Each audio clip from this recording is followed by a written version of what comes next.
Waalaikumsalam warahmatullahi wabarakatuh. Siti ya, siklus ketiga, siklus terakhir. Setiap siklus ada 3 pertemuan. Ini pertemuan yang berapa?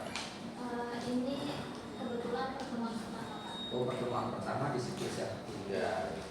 Saya belum bertemu dengan Guru Kamu ada. Bisa tidak beliau hari ini memantau di kelas bersama saya? Insya Allah bisa, Pak. Alhamdulillah kalau begitu. Ini LP-nya ya. Iya. Apa materi hari ini? Materinya hari ini kita masuk ke dalam dari materi sebelumnya itu mengenal teoris ilmiah. Iya. Observasi alam. Karya tulis ilmiah. Kalau kemarin masih membahas secara teoretis ya, apa itu metode RNB dan seterusnya. Sekarang apa yang mau dibahas? Sekarang ini kita membahas tentang kaidah kebahasaan dan cara menentukan judul yang tepat. Oh, model atau metode pembelajarannya apa? Masih seperti sebelumnya, Pak. Itu masih pembelajaran berbasis proyek ya. Strateginya pertanyaan untuk ya. Jadi proyeknya itu nanti di akhir ya, diawali dari siklus 2, di siklus 3 nanti hasilkan artikel ilmiah tentang lingkungan ya. Baik, apa media yang mau dipakai hari ini? Media ini ada di belakang, Pak. Ada di bagian. Apa itu? Itu kemarin itu kan saya sudah lampirkan, ada ini gambar dari alam, kemudian ada juga berita-berita yang sekarang. Oh, ini gambar ini nanti gimana? Bagaimana menayangkannya? Saya bagikan lagi, Pak. Oh, dibagikan ya? Oh, jadi ini di fotokopi dibagikan. Oke, baik. Nanti kita lihat bagaimana proses pembelajaran di kelas ya. Baik, mari kita ke kelas sudah waktunya. Ya. Baiklah, Assalamualaikum warahmatullahi wabarakatuh. Waalaikumsalam warahmatullahi wabarakatuh. Hari ini kita pelajaran apa? Bahasa Indonesia. Tadi pelajarannya apa? Wajib. Oke, kita di sini akan mengulas pembelajaran sebelumnya dulu ya. Kemarin itu kita belajar tentang apa? Fungsinya. Karya ilmiah. Apa yang kita belajar kemarin? Kemudian Metode dan ciri-ciri. Jadi kemarin kita sudah mempelajari struktur dan ciri-ciri karya ilmiah. Ciri-ciri karya ilmiah kemarin ada berapa? Ada 6. Coba Ibu minta satu orang menuliskan yang diingat. Ada yang mau? Ciri-ciri kemarin. Kalau tidak saya tunjuk. 1, 2 atau 3 terserah. Yang penting ada. Agnes, Miss.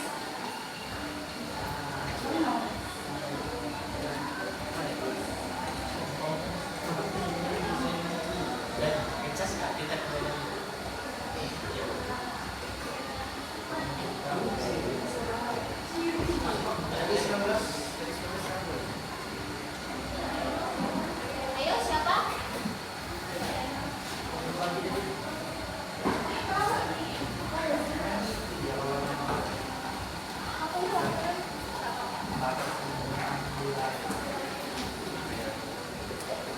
Apa itu? Koherensi. Ada temannya nggak koherensi kemarin? Apa? Koherensi itu apa? Koherensi.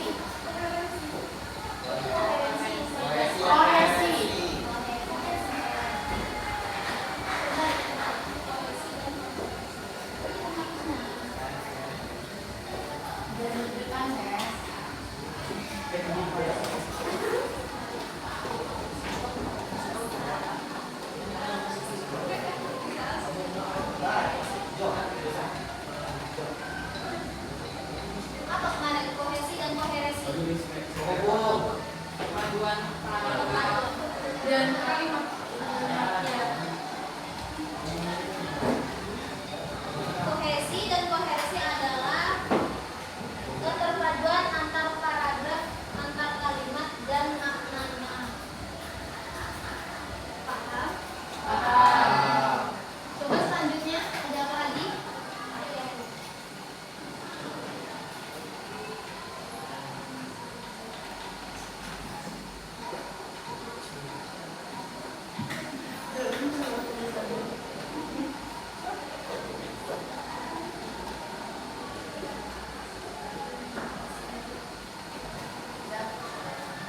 Tidak ambigu, apa itu ya?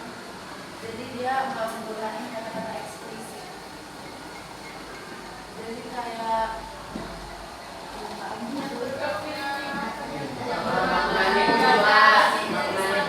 Dua waktu.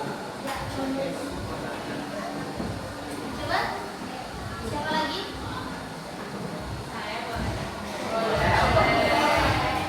siapa udah mau Coba setelah ini barisan lain. Ini barisan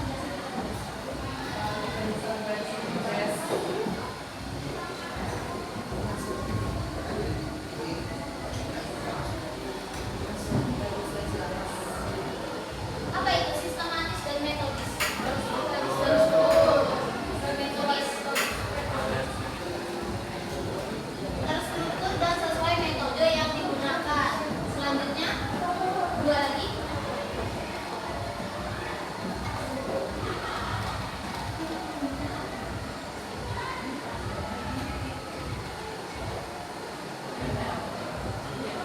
Objektif, apa itu objektif?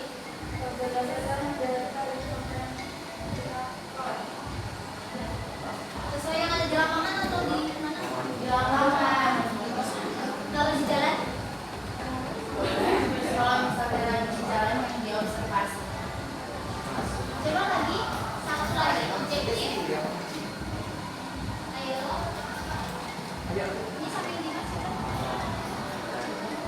Apa satu lagi? Ini paling gampang. Terus ini juga yang mau kita pelajari.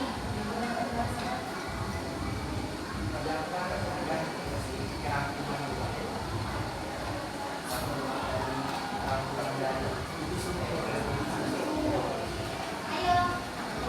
Apa mau struktur? Boleh juga kalau mau struktur.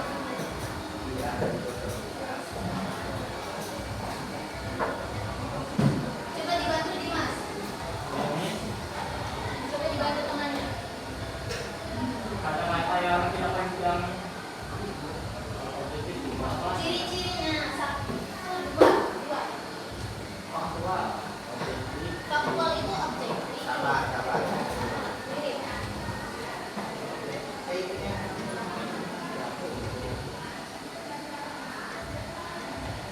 Tidak tahu. Bukan. memakai bahasa KBBI. Apa bahasa KBBI itu bahasa apa? Coba maju ditulis.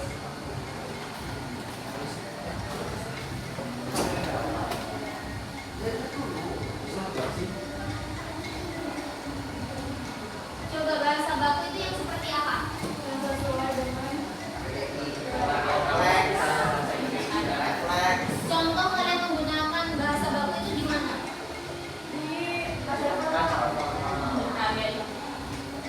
Terus selain itu di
gaya bahasa itu tidak dipergunakan dalam menulis karya ilmiah. Tujuan pembelajaran kita hari ini adalah mempelajari kaidah kebahasaan dan membuat judul atau topik dari karya ilmiah.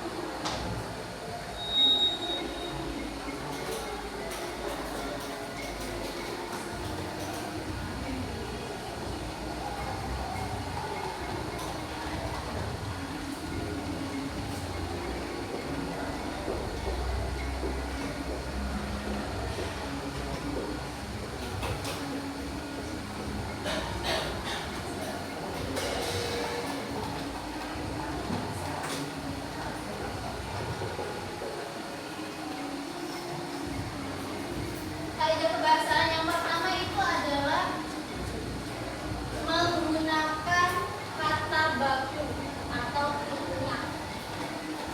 Apa saja yang di dalam kata baku, ada yang tahu belum? Selain kata-kata yang digunakan, kemudian ada apa lagi? Ya betul, penggunaan tanda baca. Jadi dalam menulis karya ilmiah kita harus menggunakan kata baku sesuai dengan KBBI atau dengan ejaan yang disempurnakan atau KWEBI. Tahu KWEBI? Apa? Penggunaan ejaan Iya. Jangan disempurnakan. penggunaan Wah, jangan pakai dua lah. oh iya Pedoman umum ejaan bahasa Indonesia.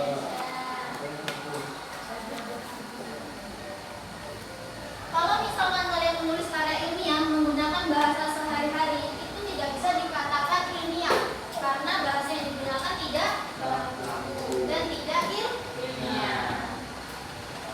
Selanjutnya reproduktif dan objektif. Apa tadi? Sesuai dengan Harus memiliki makna umum.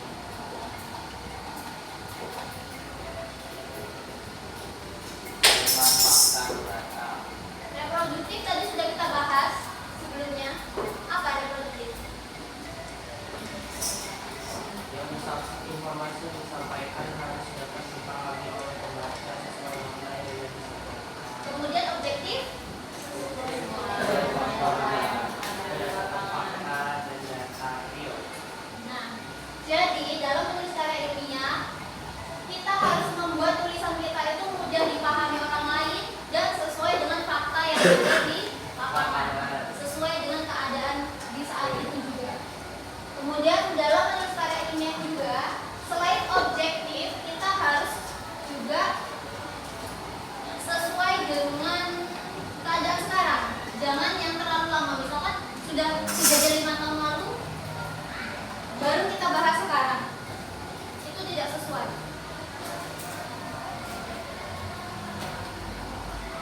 Selanjutnya menggunakan kalimat pasif. Apa itu menggunakan kalimat pasif?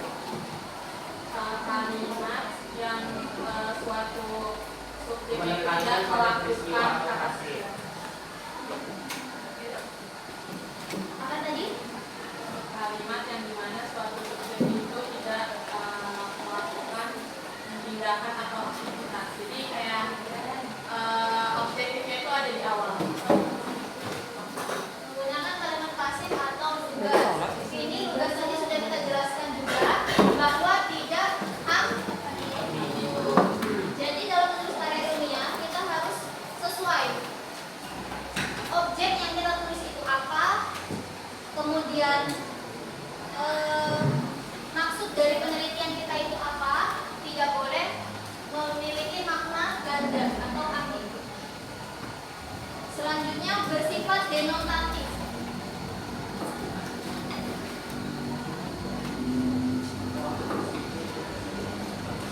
Bersifat denotatif. Apa itu bersifat denotatif? Oh, bukan. Maaf.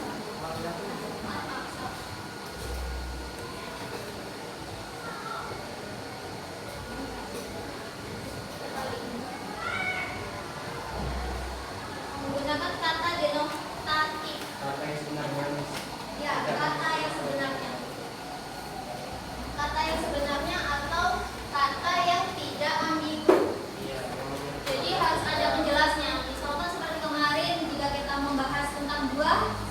Harus jelas buah apa, buah tangan, buah hati, misalkan seperti itu.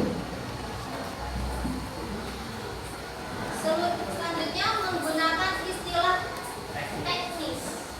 Apa itu menggunakan istilah teknis?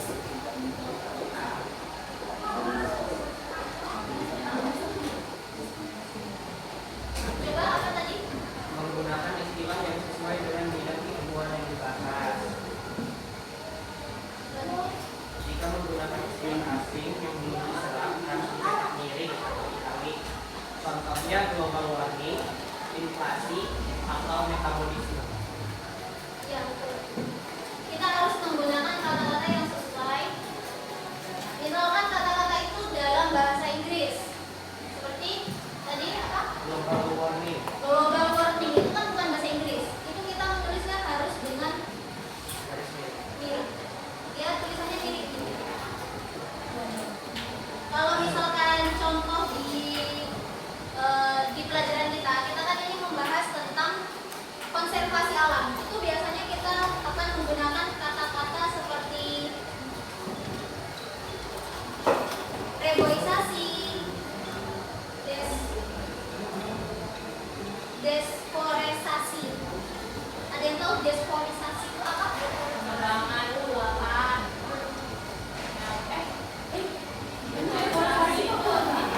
Deforest. Iya benar. Kan kemudian yang menyebabkan hutan itu gugur jadinya banjir itu bisa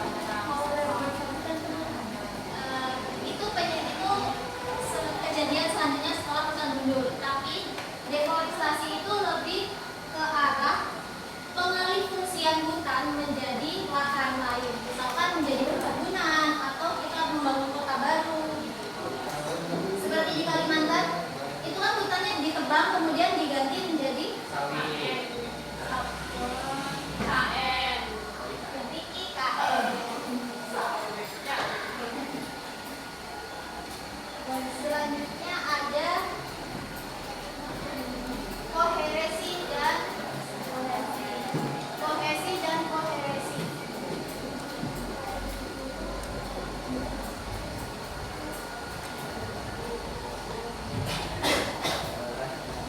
Apa tadi kohesi dan koheresi? Kohesi itu keterpaduan Paduan kalimat antar paragraf.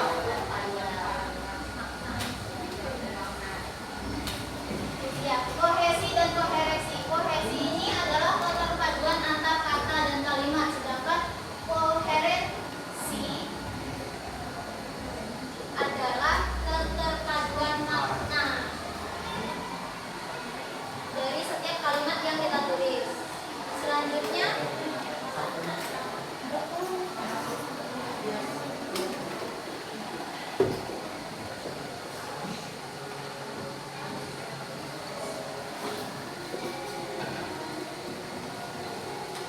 logis dan rasional. Apa itu logis dan rasional?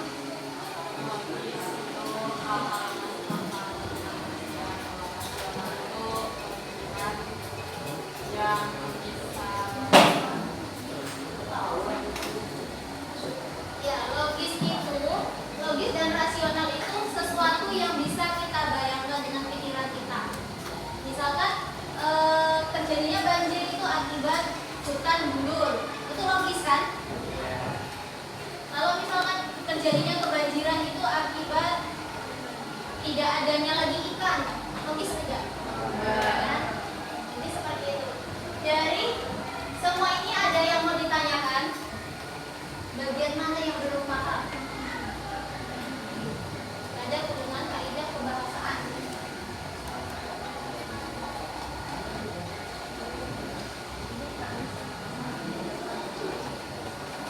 Ada yang bertanya?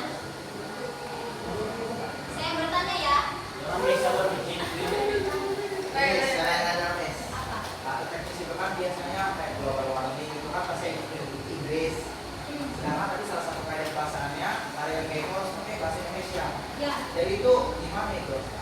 Nah, kalimat-kalimat itu boleh digunakan, tapi syaratnya menggunakan huruf yang bercetak miring.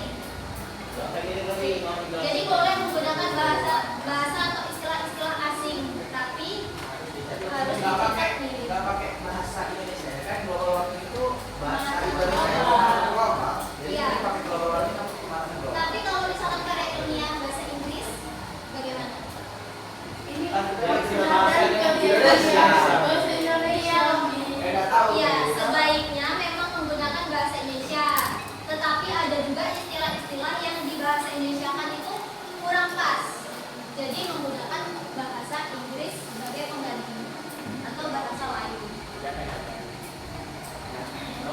lain juga tetap dimiringin, Miss. Iya, selain bahasa Indonesia dimiliki Mas aku. itu bisa.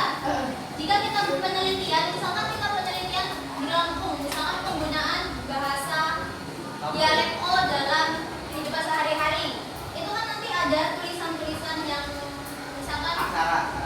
yang menggunakan bahasa Lampung. Saya nggak bisa bahasa Lampung. Jadi saya praktekkan bahasa Jawa misalkan. Misalkan dalam bahasa Jawa itu satu itu kan siji. Itu diganti dia menjadi miring tulisannya. Bijinya miring. Iya.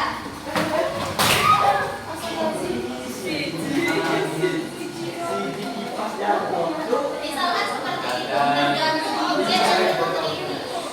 Kalau aksara Jawa tetap miring. Aksara Jawa, iya. Tas aku. Karena kan itu pengaturan miring itu kan bisa untuk semua huruf. Ya. Jadi walaupun dia bentuknya aksara, tetap bisa dibuat miring. 52. Paham? Ada yang mau ditanyakan lagi? Sudah. Yakin paham? Kalau saya beri tugas, tahu? Tahu. Bergetar. Tanya jawab aja sampai kamu. Ya, tanya jawab. Tanya jawab. Apa yang Berarti lebih suka ini ya? Yang terakhir. Enggak suka tertulis, suka lebih suka lisan ya kalian? komunikasi dua arah nih kami suka. Ini sudah ya, saya harus ya. Ya nih.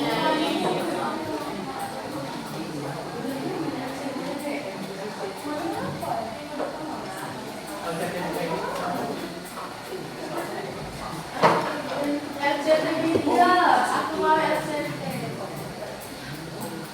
Coba kalau sudah paham dan minta langsung. Kemarin sudah saya kasih contoh kan tentang misalkan kerusakan alam, tentang alam yang baik, informasi-informasi seperti berita yang sekarang lagi viral tentang alam.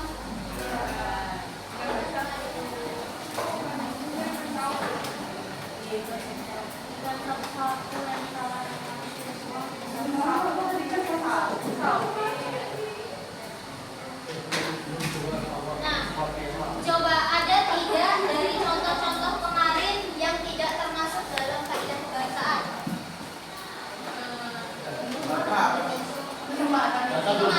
Kemarin saya kasih contohnya apa saja? Sawit. Terus Satu-satu. sampah. Nah, coba dari tiga itu ada tidak yang tidak sesuai dengan itu? Sapu-sapu juga sesuai. Kenapa tidak sesuai? Karena kan sapu-sapu itu kata-kata ambigu. Kalau nggak disampaikan kan bisa.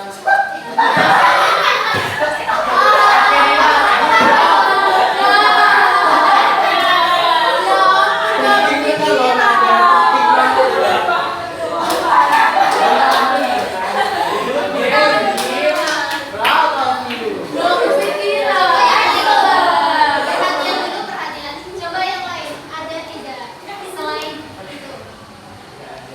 Tidak ada, yakin. Tadi berita ikan sapu-sapu sudah benar.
boros bener nggak sih, Ra? Itu sebenarnya boleh, cuman dia tidak efektif pemborosan kata.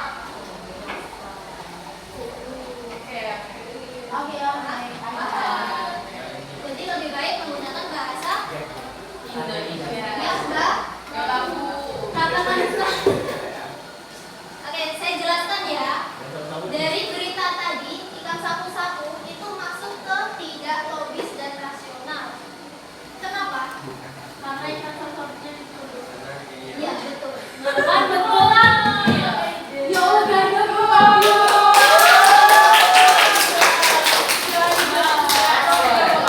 Yang lebih logis apa jawabannya? Manusia yang lingkungannya. Jadi pembuangan limbah. Pembuangan limbah sembarangan kan? Iya. Jadi seperti itu contohnya. Kita masuk ke materi selanjutnya. Ada yang mau ditanya? Ada yang mau ditanyakan? Miss, kenapa misalkan dampaknya apa tadi Ikan sapu-sapu kan? kan ikan sapu-sapu akhirnya banyak di Indonesia itu karena orang yang memelihara, terus dia akhirnya dibuang. Terus akhirnya karena ikan sapu-sapu itu kan dia lebih cepat dari semua ikan lainnya beranak. Kalau misalnya dampak lingkungan, Ya karena itu beritanya mengenai lingkungan. Dia pencemaran lingkungan tapi yang disalahin ikan sapu-sapu.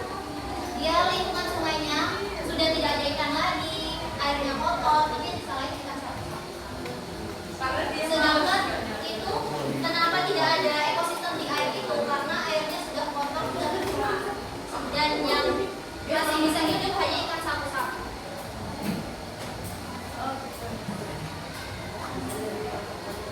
Kita masuk ke materi selanjutnya ya. Cara merumuskan masalah penelitian.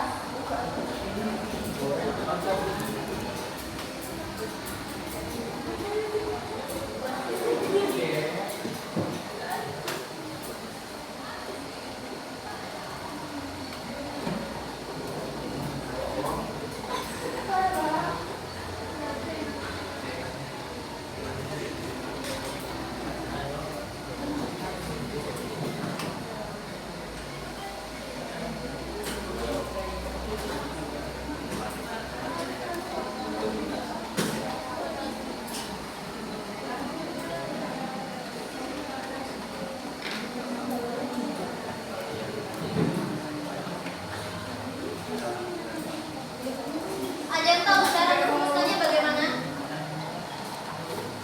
Cara merumuskan topik atau masalah dalam karya ini. ayo tunjukkan. Ada yang tahu?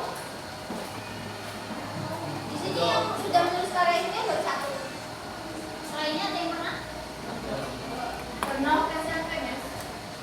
Waktu SMP tulis sama Waktu SMP itu kalau dia akhir gitu, jadi kayak harus nulis makalah. Dan kayak gitu. makalah juga karya ini.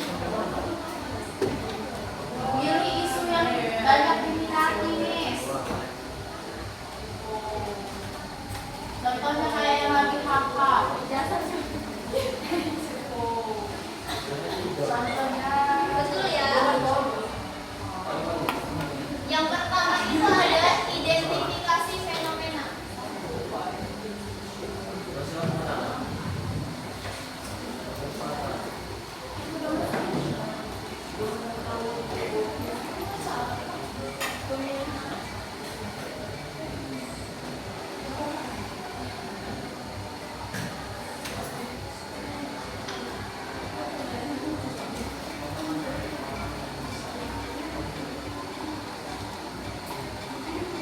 Nah, dalam identifikasi fenomena ini, kita harus menentukan apa masalahnya, kemudian apa dampaknya yang akan terjadi.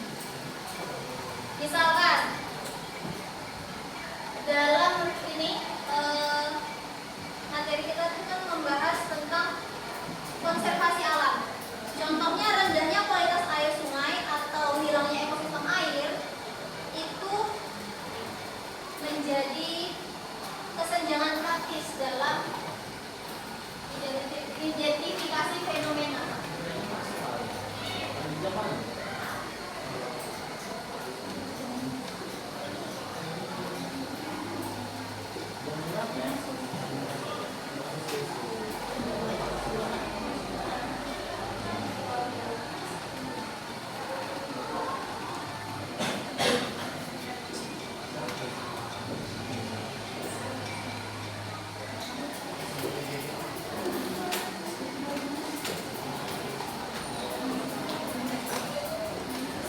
Ada yang tahu apa itu kesenjangan praktis dan kesenjangan teoritis?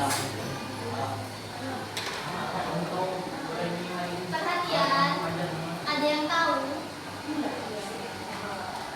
Tahu tidak? Tahu tidak? Kesenjangan praktis itu adalah masalah apa yang terjadi di lapangan. Misalkan tadi pada ikan sapu-sapu itu kan masalahnya itu sebenarnya kualitas air sungai, kemudian ekosistem air yang menghilang. Kemudian ada juga kesenjangan teoritis, itu adalah teori yang sudah ada tidak sesuai dengan apa yang terjadi sebenarnya. Di itu tadi yang bagian ikan sapu-sapu tadi, kesenjangan teoritisnya adalah pengaruh ikan sapu-sapu, padahal sebenarnya adalah pembuangan sampah dan limbah. Paham? Ada yang bisa membuat contoh lain?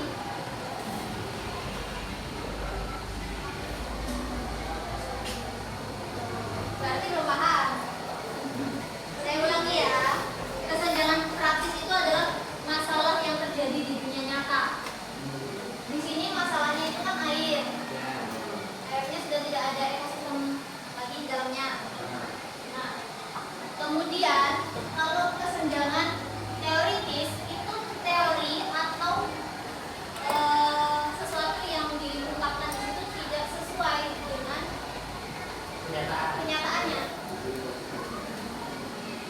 Jadi dia ada hubungannya. Tadi itu kan tidak ada hubungannya. Ikan disalahkan karena merusak ekosistem. Yang sebenarnya merusak ekosistem itu Manusia. Jadi teorinya kan tidak sesuai. Teori yang ada untuk ini tidak sesuai. Bertentangan. Paham? Paham. Bisa membaca contoh lain? Kebakaran hutan yang disebabkan oleh alam yang sedang panas global. Sedangkan kebakaran hutan itu disebabkan karena manusia banyak-banyak menebang pohon atau deforestasi tadi. Bisa juga. Bu. Ada yang memberi contoh lain? Ini kereta kemarin, Ya, aku kereta. Bromo. Kenapa? Kan kemarin katanya itu kan Bromo ya. Katanya itu kecelakaan gara-gara Saksi. ya, padahal itu salah itu semuanya. Dari pemerintahan kotanya itu nggak kasih talang. Terus dari PT KAI-nya nggak kasih sinyal ke Pemkot untuk talang. Ya, beri tepuk tangan untuk teman-teman. Mau saya beri contoh lagi? Nih, contohnya seperti banjir di Sumatera Barat, Sumatera Utara, Aceh. itu kan banjirnya besar-besaran. Ya. Yang disalahkan apa? Pemerintah. Tapi pemerintah berdalih tidak? Enggak. Mengakui. Enggak. Cuma diam. Itu kan banjirnya karena penebangan pohon, penggundulan hutan, ya kan? Mengubah hutan menjadi pertambangan. Jadi itu kan yang sebenarnya sumber masalahnya itu karena penebangan hutan. Tetapi ada juga pemerintah yang mengatakan bahwa pohon-pohon itu tumbang sendiri, ya kan? Ada dong. Siapa itu, Min? Pemerintah ya. Ada saya nggak mau Semoga bukan pemerintah Indonesia. Jadi seperti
terbalik berartinya lupakan ya berartinya tidak kira-kira. berartinya lebih tajam ke bawah. Ya, kerucut terbalik atau piramida atau segitiga terbalik. Berarti dia semakin semakin melebar. Dari atas ke dari bawah bacanya. Ya. Dari bawah ke atas. Coba kalau kamu gimana? Apa Kerucut itu? terbalik apa itu? Namanya bilang tadi dari bawah ke atas. Jadi dari spesifik ke apa? Iya. Tarik dari yang spesifik ke yang umum. Ya. Kalau kamu?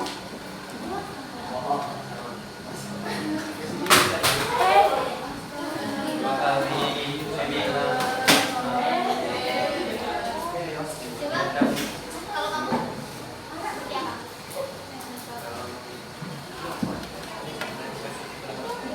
Dari spesifik ke umum. Yakin?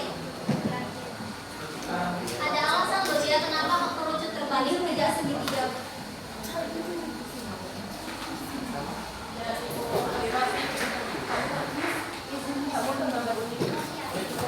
Nah, ini yang lebih pas.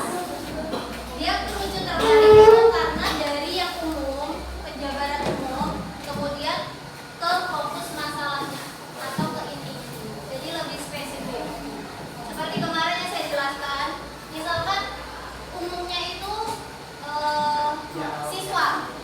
Siswa itu kan bisa semua siswa dari SD, SMP, SMA. Nah, kemudian semakin ke bawah itu kita misalkan fokusnya ke 11-1. Itu kan berarti siswa 11-1. Itu bisa buat pendahuluan.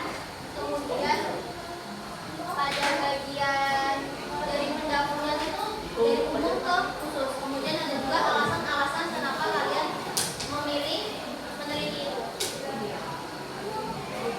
Paham?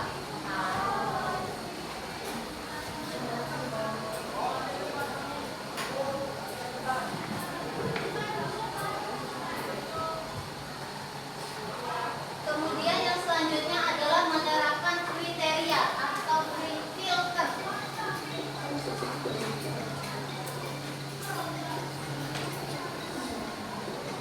Apa itu kriteria atau filter? Ada yang tahu filter?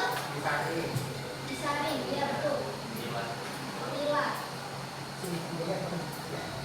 Jadi gunanya kriteria atau filter ini, saya agak ribet.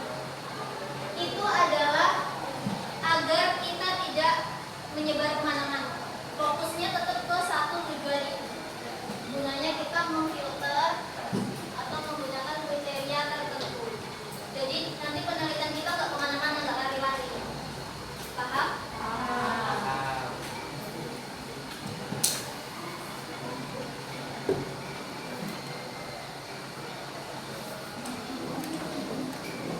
Nah, di sini dalam menentukan kriteria atau filter ini ada beberapa yang perlu diperhatikan. Yang pertama itu layak atau tidak judul tersebut. Selanjutnya menarik atau tidak untuk dibaca. Selanjutnya kebaharuan. Ada itu kebaharuan itu apa?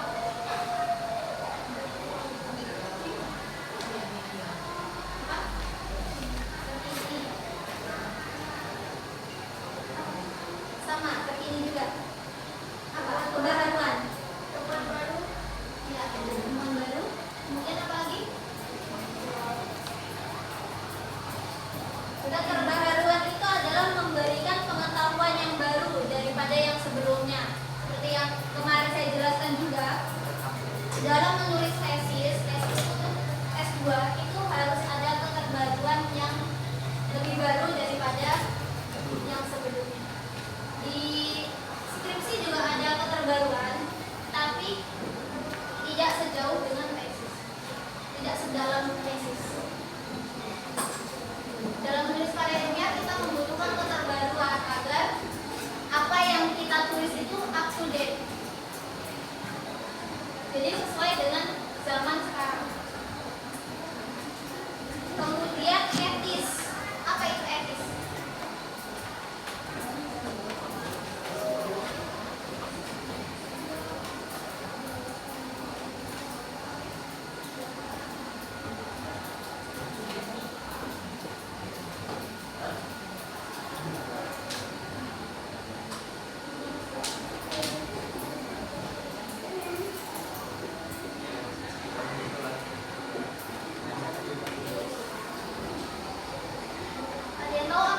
etis, etis tidak etis.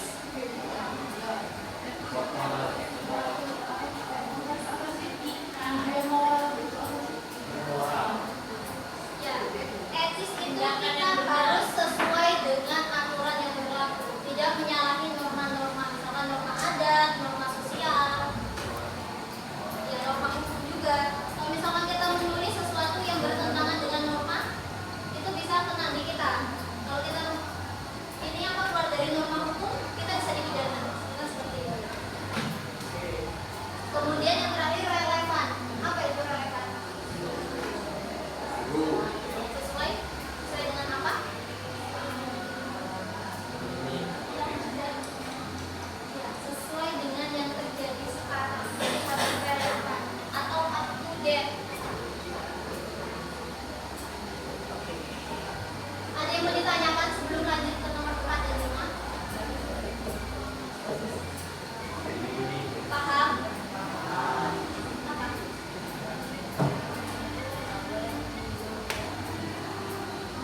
Yang kuat, suaranya kuat.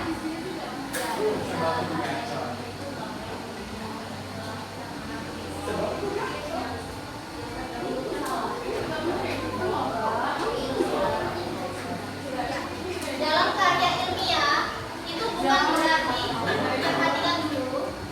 Dalam karya ilmiah itu bukan berarti kita tidak boleh menyinggung siapapun. Itu boleh-boleh saja, tapi asal harus data yang kita gunakan itu akurat dan sesuai. Kalau misalnya kita menyinggung seseorang dalam karya tulis kita, tapi data-data yang kita buat itu tidak objektif atau kita mengada-ngada, itu kita bisa dikenai pidana. Tetapi jika data kita sesuai dengan keadaan di lapangan, itu diperbolehkan. Ada yang ditanya lagi?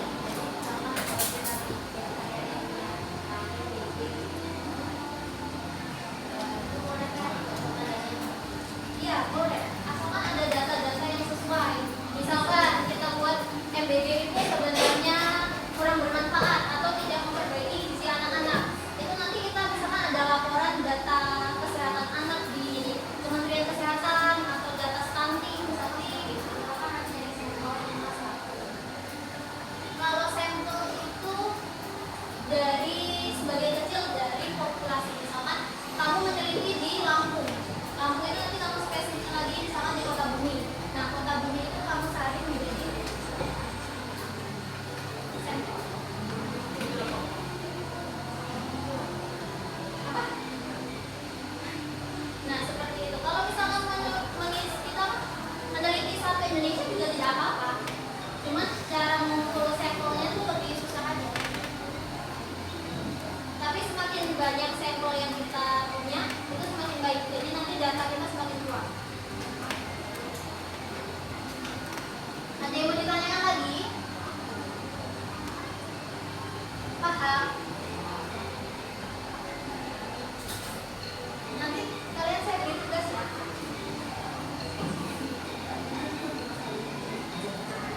Tugas apa nih? Membuat tema atau merumuskan masalah dalam penelitian. Sekarang Gimana tuh ngumpulin ya nanti kita lanjut dulu ya, lanjut sebelum ke materi selanjutnya.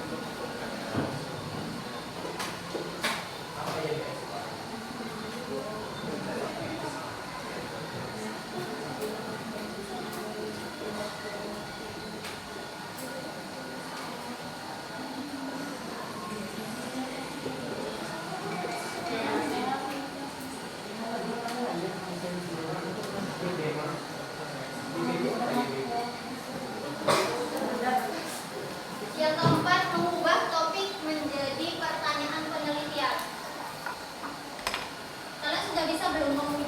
suatu tulisan menjadi pertanyaan? Insya Allah. Menambahkan apa? Bagaimana?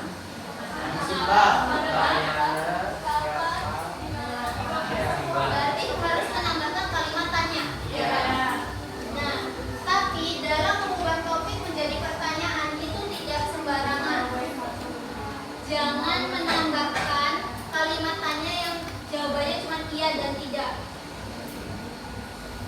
Misalkan, apakah kamu suka alam? Ya. Kan itu tidak sesuai, nanti kita tidak bisa meneliti. Jadi, bagaimana cara kamu menyukai alam? Nanti kan ada penjabarannya. Misalkan seperti itu. Paham? Selanjutnya menggunakan hubungkan dengan variabel terukur. Ada dua variabelnya.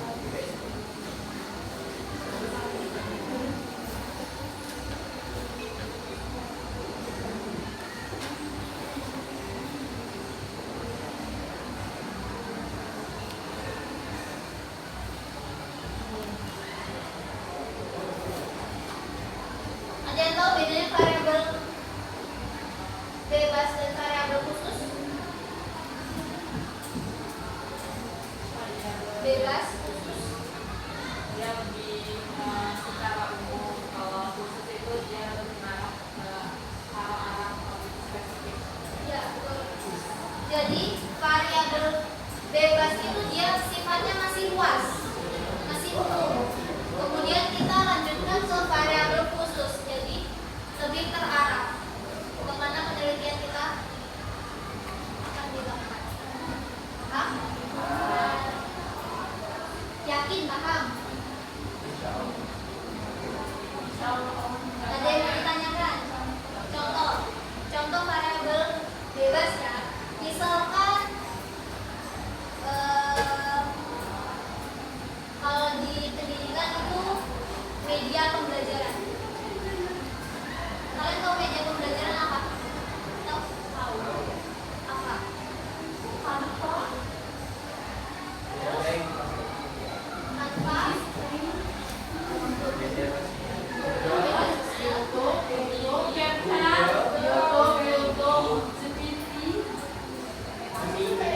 Nah, media pembelajaran yang dimaksud itu apa saja yang digunakan dalam pembelajarannya agar pembelajaran itu lebih menarik, lebih mudah dipahami. Misalkan seperti ini, saya memberikan gambar seperti ini. Kalian bisa melihat berita-berita yang saya bagikan. Jadi ini termasuk dalam media. Apa berita kayak ini? Apa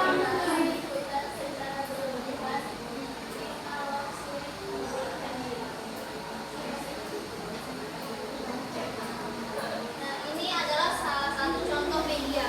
Jadi media itu masih umum kan? Ada banyak kan?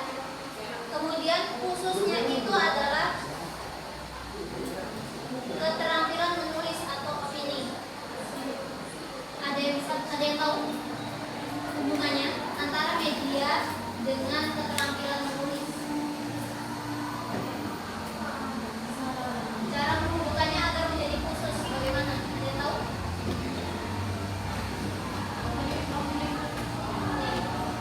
Variabel bebasnya itu adalah media pembelajaran dan variabel khususnya adalah kemampuan menulis.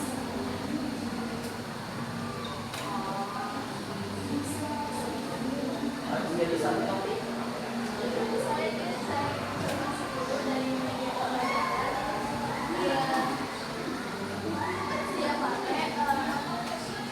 Kemampuan menulisnya ini tidak ambil contohnya buat dari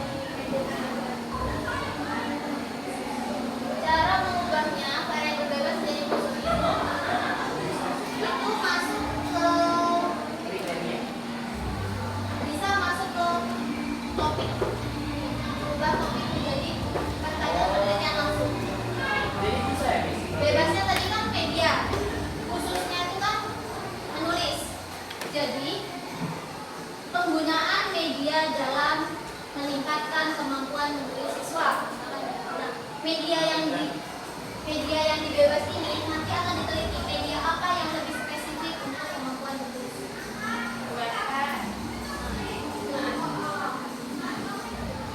Sama seperti itu. Paham? Yang ini paham semua. Kelihatannya kayak bingung, kayak berat banget juga. Emang materi nulis karya ilmiah ini emang agak berat dibandingkan materi lain. Ada yang ingin ditanyakan lagi? Saya kasih tugas ya. Ini kalian lihat dulu contoh-contoh berita untuk nantinya kalian bisa menjadikan contoh dalam menentukan topik atau mencari masalah.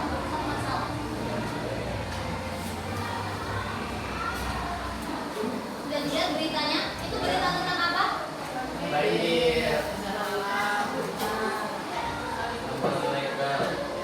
Berarti tentang apa? Masuk tidak ke materi kita? Jadi tugas kalian akan membuat topik atau membuat rumusan masalah untuk penelitian. Ini contoh berita yang terjadi sekarang. Jadi dia up to date. Kalian harus membuat itu apa? Judul atau topik yang up to date juga.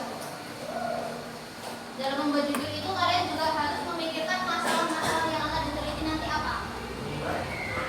Minimal 3.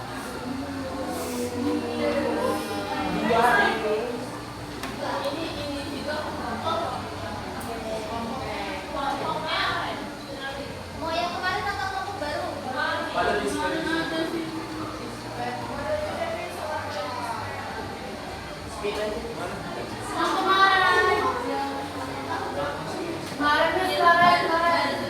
Ya, satu baris ada satu baris. Satu baris. Jadi satu dulu. Gak balance gak sih? Gak balance, Miss. Ada yang 4 orang, ada yang 3 orang. Ya udah sampai sama kemana aja. Banyak yang display nanti yang Udah 3 orang kan kita bisa suami juga bertiga nggak bikin. Biar adil. Gini. Untuk di kelas kita sebaris-baris. Nanti ada tugas tambahan.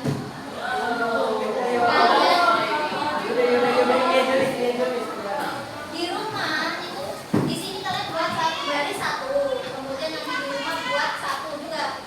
Hah? Satu judul. Pakai kelompok Dua.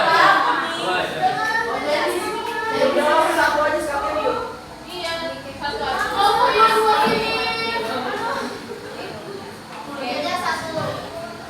Satu ya. Yang di rumah aja. Apa sih mau ya Esta? Mau yang di rumah aja berarti dua. Jangan. Dua judul. Dua judul berarti ada 4 yang salah. Kan 2. Rumusan masalah itu enggak dua, ada juga yang 3, ada yang 4. Kata Miss minimal 2 aja, emang mau 2 aja. Minimal 2 judul. Iya, kan 1 judul.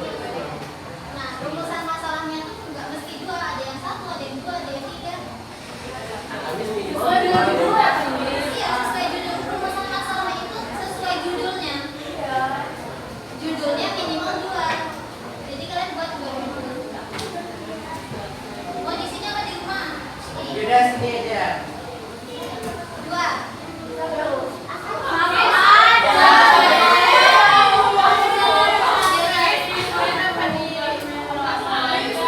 Orang cuma judul aja. 2 judul cuma 2 baris aja usah di-print. Sini ya. Habis loh, Miss. Lagi 2 di rumah. Sama kelompok yang di sana. Ya, 2 ya.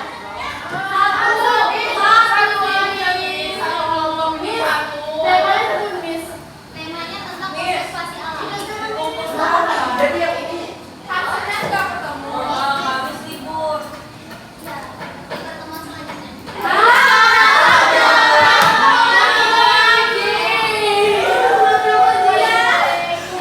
Lagi.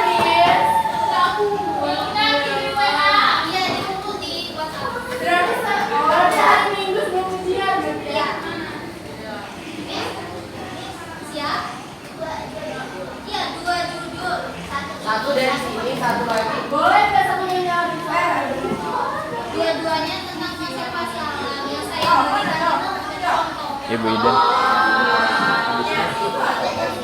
Yang mana? Ada yang mau ditanyakan? Cukup. Kan dikirim di WhatsApp. Tulis di WhatsApp. Oh, iya. Ya tuh. Kirim foto aja. Di mana kalian aja? Mau di foto, mau di file. Ada yang mau ditanyakan? Sebelum saya tutup. Jadi tuh kayak dulu sama-sama. Iya. Udah. Iya. Itu jangan sama-sama. Terus jawaban dulu. Nanti tergantung judul. Rumusan masalah tergantung judul. Jadi judul apa yang kita ambil, rumusan masalahnya nanti sesuai dengan judul itu bisa 1, bisa 2, bisa 3.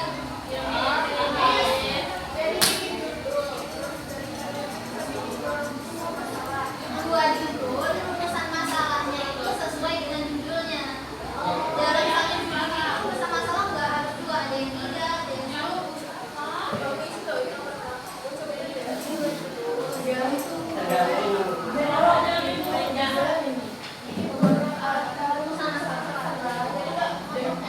Ya.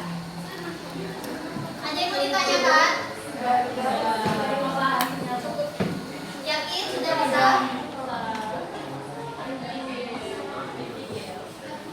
Coba ada berapa tadi cara merumuskan masalah?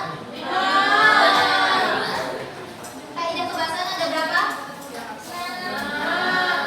7. 6 atau 7? Ciri-ciri ada berapa?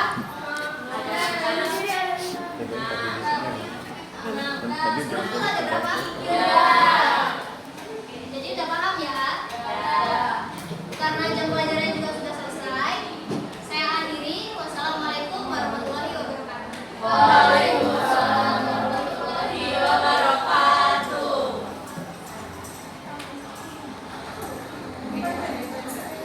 Assalamualaikum Ibu. Waalaikumsalam. Sehat Siti. Alhamdulillah. Gimana ngajar tadi? Rasanya? Agak sedikit kecewa sih Bu karena saya ngerasanya ada penurunan dari sebelumnya. Penurunannya yang mana rasanya? Ini kalau menurut saya mungkin karena ini materi yang baru gitu Bu untuk anak-anak. Materi semuanya itu kan mereka masih agak asing gitu. Saya kira punya dia.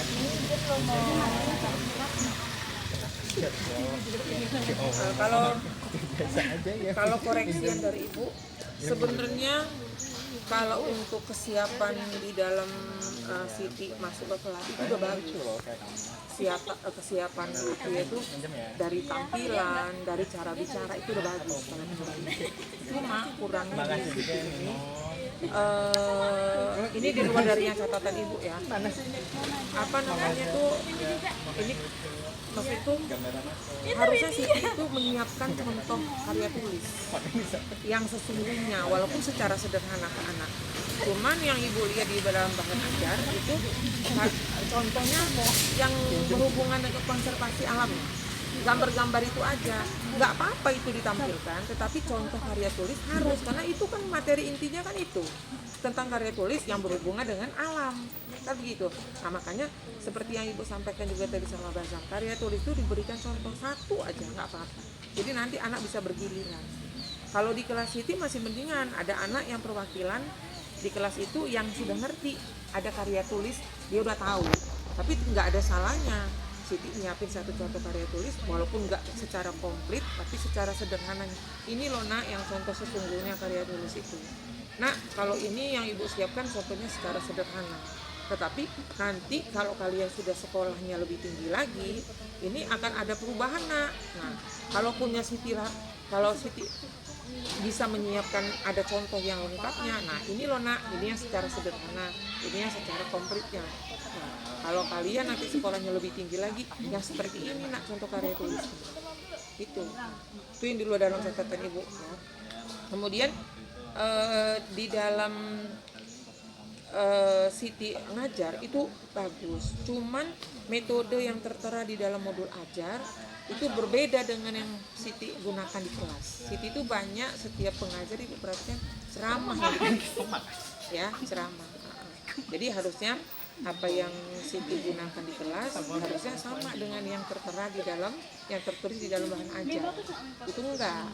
Jadi ceramah yang dipakai yang tertulis di dalam bahan ajar berbeda. Kemudian di dalam bahan ajar itu juga tidak memuat kunci kisi-kisi jawaban. Ya, rubrik penilaian juga nggak disiapin. Udah itu aja koreksi dari ibu. Jadi kalau media itu jauh penggunaannya Siti. Ya, jadi harusnya kalau umpamanya materi inti tentang karya tulis, paling nggak ada contoh karya tulis satu, walaupun nggak ada kaitannya dengan alam, tapi contoh karya tulisnya. Nanti kaitkan dengan yang dilampirkan di dalam bahan acara. Nah, kita terserah mau milih apa, tentang lingkungan, apa alam semesta yang di luar lah, apa gitu yang mau Siti hubungkan gitu, nggak apa-apa. Anak tinggal kamu cocoknya yang mana, kamu cocoknya yang mana, gitu. Tapi contoh karya tulis wajib diberikan ke anak. Kalau di buku ibu nggak tahu persis itu ada nggak di buku contoh karya tulis? Di buku itu tidak ada. Nah, Ada. secara ringkas, secara ringkas. Nah, makanya ibu bilangin contoh karya tulis itu kasih tahu ya sama anak. Kalau lain-lainnya udah cukup ya. Kalau ngomong udah bisa lah kalau Siti kalau ngomong di kelas ya, soalnya metode yang dipakai selalu ceramah, jadi maunya ngomong aja kan gitu. Tapi ya itu kalau untuk dihubungkan dengan modul ajar, buat ajarnya itu nggak cocok. Di dalam modul ajarnya ini yang ditulis, tapi praktiknya berbeda. Tapi nggak apa-apa, namanya belajar ya. Kalau ditanya ke ibu, bu gimana dengan nilai saya, lulus nggak? Saya lulus ya, selamat lulus. Udah membimbing dan memberikan bantuan-bantuan selama ini, semoga nanti bimbingan dari ibu bisa membantu saya untuk berkembang. Amin ya, mudah-mudahan ada perbaikan untuk di semester 2 nanti ya. Udah gitu aja. Iya. Waalaikumsalam, selamat siang Siti. Bagaimana perasaannya sudah menyelesaikan satu proses pembelajaran di siklus ketiga? Di siklus ketiga ini saya jujur agak kecewa dengan diri saya sendiri karena metode yang saya gunakan tidak sesuai, karena terlalu banyak menjelaskan materi sehingga lebih condong ke ceramah. Ya, kalau sisi kuatnya apa? Maksudnya sebelumnya saya berusaha menyiapkan materi apa yang akan dipelajari hari ini sesuai dengan Iya, baik. Seperti saya tekankan di awal ketika pra pembelajaran ya, bahwa apa yang ditulis di dalam modul rencana pembelajaran itu harus betul-betul dipikirkan. Jadi pada saat praktik itu tidak mikir lagi metodenya ini, maka saat di kelas tinggal mempraktikkan metode itu ya. Tadi sudah disadari metodenya berbasis proyek, tapi kegiatannya itu banyak berceramah. Sebetulnya kalau seperti yang praktik di kelas tadi itu tidak dapat disebut sebagai pembelajaran berbasis proyek. Itu bisa disebut sebagai diskusi sajalah, ceramah dan diskusi gitu. Baik, ada beberapa catatan saya terkait dengan pembelajaran hari ini. Meskipun ya lebih baik lah ada peningkatan dari 2 dan 3.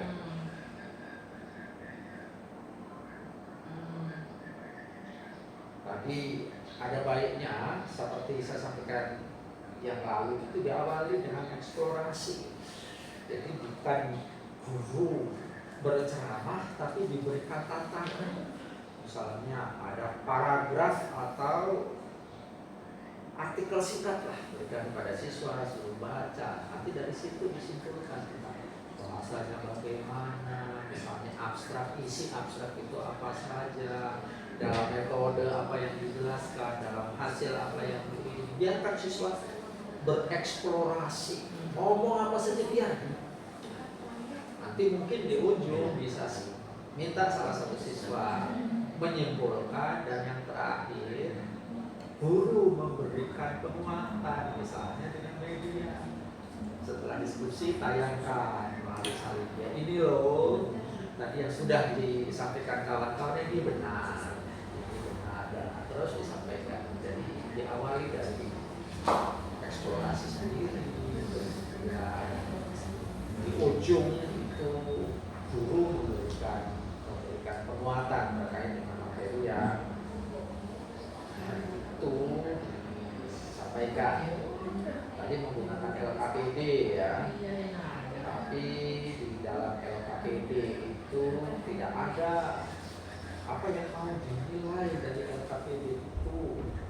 Ya, isi-isi penilaiannya lah. Kalau kunci jawaban ya jangan dimasukkan di LKPD, ketikanya tapi isi-isi bahwa yang akan dinilai adalah bahasanya, strukturnya, apa itu.